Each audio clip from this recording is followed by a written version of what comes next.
সাপুরিয়া। এই তুই কোনো টেনশন করিস না, আমি 42 বছর সাধন করা চিঙ্কু সাপুরিয়া, আমি 1 সেশনে হাফ কেজি বিষ নামানা দেই। নন মরে গেল মনে হয়, তাড়াতাড়ি আসেন।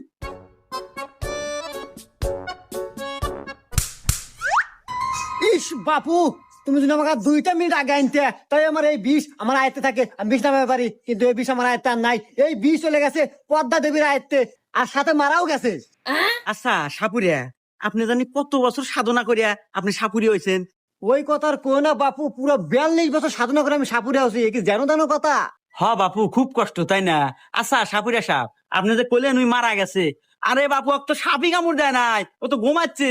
আর যাক সাপ কামড় দিছে এ তো ঘরের মতো। হুমুন্দি কয় গিরা না, এত পেশাল পারে ঘুমায়ও শান্তি নাই।